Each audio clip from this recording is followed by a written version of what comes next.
Bonjour à tous, bienvenue sur Webmarket School, la chaîne YouTube dans laquelle je vous apprends à générer plus de business grâce à Google Ads. Aujourd'hui, on va parler des balises de conversion et comment organiser vos campagnes et vos comptes en fonction des différentes balises de conversion que vous avez. Alors pour ceux qui ne sont pas au courant, quand vous créez une campagne, vous avez la possibilité maintenant de donner à Google pour quelle action de conversion vous souhaitez que l'algo optimise la diffusion.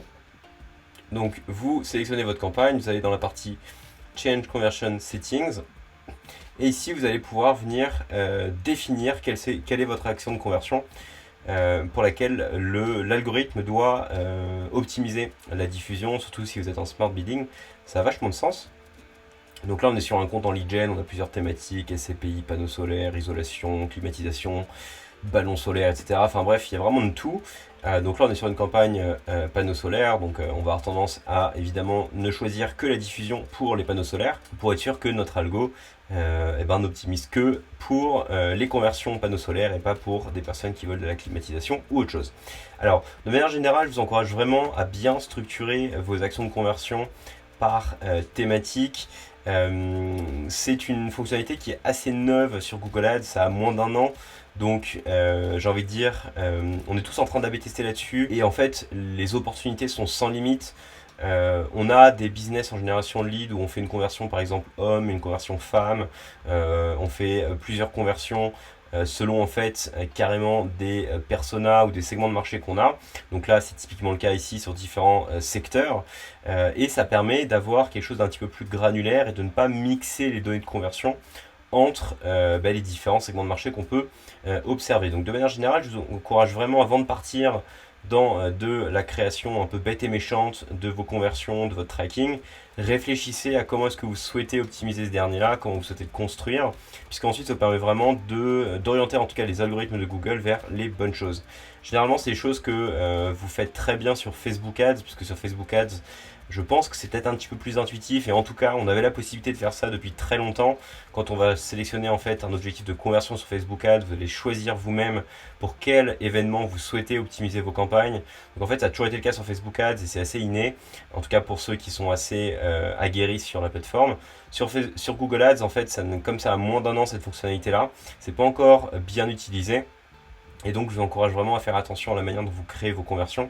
Pourquoi? Parce que à partir du moment où votre conversion est créée, qu'elle commence à emmagasiner la data, si vous avez le malheur de venir changer les conversions, de venir en ajouter de nouvelles et changer justement ces actions de conversion et la conversion pour laquelle votre campagne optimise, vous allez souvent voir des évolutions assez importantes sur les performances de vos campagnes, à la hausse ou à la baisse, mais c'est généralement à la baisse, puisque vos campagnes repartent en learning et généralement vous reprenez des disquettes, que ce soit sur le search ou le display, et donc vous perdez généralement beaucoup d'argent. Donc faites très attention, c'est vraiment des choses sur lesquelles il faut se poser dessus dès le début, et donc ça va vous permettre ensuite d'avoir quelque chose de correct. Alors évidemment c'est pas tout, pourquoi? Parce que je vous dis, cette fonctionnalité a un petit peu moins d'un an maintenant. On l'a beaucoup testé chez Webmarket School, en tout cas en lead gen pour nos business, et il y a quand même quelques petits leaks qui ressortent et que je souhaitais vous partager. En fait, de manière générale, ça va être intéressant d'avoir des comptes qui contiennent évidemment plusieurs actions de conversion. Mais de manière générale, je vous encourage vraiment à avoir des pools d'actions de conversion qui sont quand même assez similaires et qui restent sur le même gros segment de marché. Je m'explique.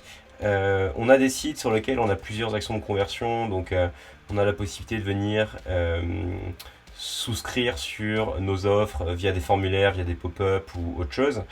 Et donc ce qu'on va faire, c'est qu'on va créer évidemment une action de conversion par campagne, mais on va venir ensuite raffiner la diffusion en fonction de nos campagnes que pour certaines actions de conversion. Par exemple, sur nos campagnes display, on ne va pas inclure des pop-up, des machins, parce qu'on sait que les pop-up, parfois, elles peuvent être remplis par pas mal de robots, et on ne veut absolument pas que nos algos de display viennent également optimiser sur de la pop-up.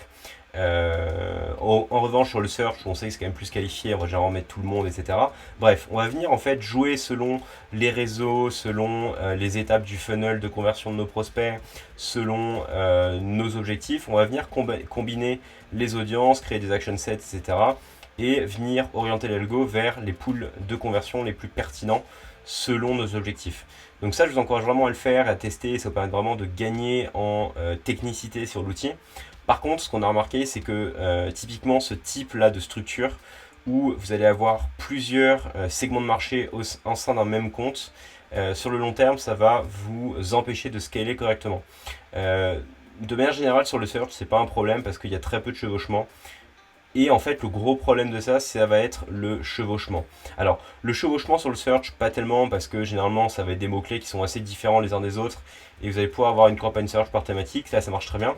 Par contre, à partir du moment où vous allez être sur du display, discover, YouTube, vous allez avoir beaucoup de chevauchement d'audience, surtout sur des marchés assez similaires, comme c'est le cas ici, hein, des personnes qui veulent des panneaux solaires, ils peuvent également souscrire des offres d'isolation, de climatisation, etc.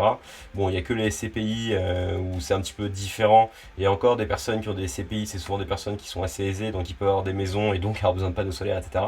Enfin bref, il y a du chevauchement un peu partout. Et en fait, le problème, c'est que quand vous allez commencer à créer des campagnes display qui ciblent des audiences sur le marché, etc., et que vous allez avoir donc une campagne pour votre climatisation, une campagne pour votre segment de marché, isolation, etc., vous allez avoir des audiences qui se marchent dessus, et généralement vous allez avoir une seule campagne qui va bien diffuser, et tout le reste, vous allez être proche de zéro.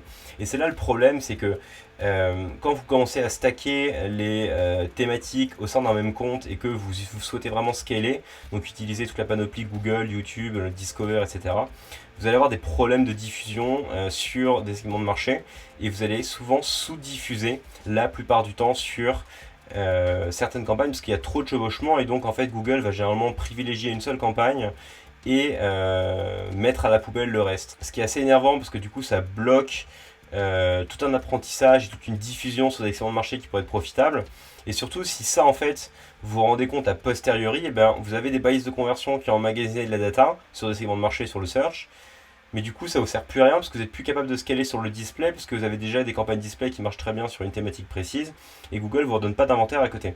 Donc ça bloque et donc ça, il faut l'avoir en tête. Et donc du coup, ce que je vous encourage à faire, c'est vraiment d'avoir un compte Google Ads par thématique. C'est-à-dire qu'ici, en fait, donc on apprend, donc on est en train de remettre à plat nos comptes en lead gen sur ces thématiques-là, mais ici, il aurait fallu idéalement dès le départ qu'on fasse un compte Google Ads sur les balances solaires, un compte Google Ads sur la clim, un compte Google Ads sur l'isolation, un compte Google Ads sur les PV et un compte Google Ads sur les SCPI, de manière à vraiment avoir un compte dédié par thématique. Et donc, une fois que nos balises de conversion ont suffisamment de data, que sur le search ça fonctionne bien, qu'on puisse scaler compte par compte sur les autres réseaux, display, YouTube, etc. Et généralement, quand on fait ça, eh ben, on n'a plus ces problèmes de diffusion. Et c'est assez flagrant. Alors, je ne vais pas vous montrer tous les chiffres, mais on est en train de le faire. Et typiquement, on n'avait absolument aucune diffusion, par exemple, sur l'isolation, sur ce compte-là, parce que c'était en fait le panneau solaire qui prenait absolument tout. Donc là, on a gardé que le panneau solaire maintenant. Et on a ouvert un autre compte spécial isolation. Pareil, on a attendu que ça scale. On a attendu que le display se mette en place. Et là, pour le coup, on a récupéré beaucoup plus d'inventaire et on a pu attaquer le scaling sur le display sur la partie isolation.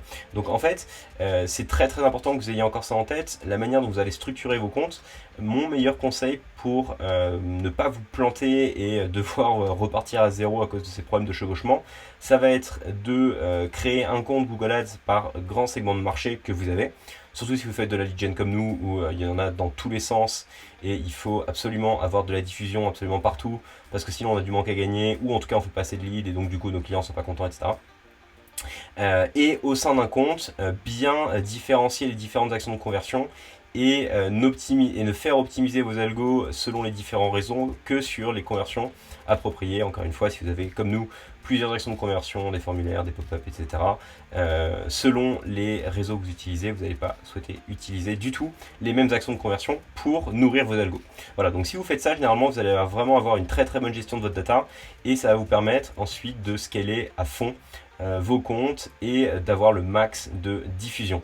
Dernier point évidemment, avec cette histoire de multi-comptes, si vous créez plusieurs comptes sur une même thématique, là par contre vous allez souvent vous faire attraper par la patrouille, parce que Google interdit évidemment la multiplication des comptes sur une seule et même thématique, parce que du coup vous créez de la concurrence artificiellement et vous auto-enchérissez contre vous-même, ce qui est évidemment interdit par Google. Donc par exemple si vous créez 3 comptes sur l'isolation, et que Google vous repère, vous allez généralement être banni des 3 et vous ne pourrez plus jamais diffuser sur le segment isolation.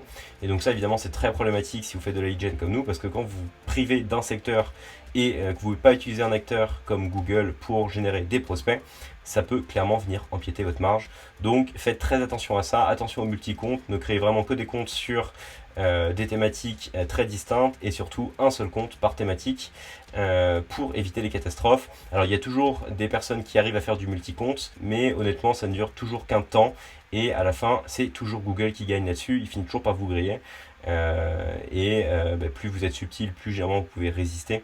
Mais je vous encourage quand même à éviter le multi-compte parce que quand vous faites choper, malheureusement, c'est très très compliqué de venir désuspendre, si ça se dit, vos comptes. Généralement, c'est impossible. Donc, ça vous met dans une position assez délicate, donc évitez.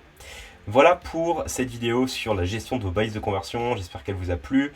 J'espère vous avoir appris des choses. Si c'est le cas, n'hésitez pas à partager en commentaire. S'il y avait des points sur lesquels vous n'avez pas tout compris, n'hésitez pas également à me partager en commentaire et je ferai au max pour vous répondre. Et surtout, si vous souhaitez continuer à vous former sur Google Ads pour devenir un réel pro sur la génération de prospects ou en tout cas sur l'outil en général, rendez-vous comme toujours sur webmarketschool.com. Vous y retrouverez la méthodologie de Webmarket School, la machine à lead pour vous former. Et également, si vous souhaitez que Webmarket School vous aide à développer votre business sur Google Ads, comme toujours, rendez-vous sur webmarketschool.com, vous remplissez le formulaire de découverte et on se fera un plaisir de vous rappeler pour discuter de vos besoins, de vos objectifs et voir comment on peut vous aider à développer votre business sur Google. Voilà, c'est tout pour cette vidéo aujourd'hui. Quant à moi, je vous souhaite une très bonne optimisation et une très bonne gestion de vos balises de conversion. Et je vous dis à très vite sur la chaîne pour une nouvelle vidéo. Ciao!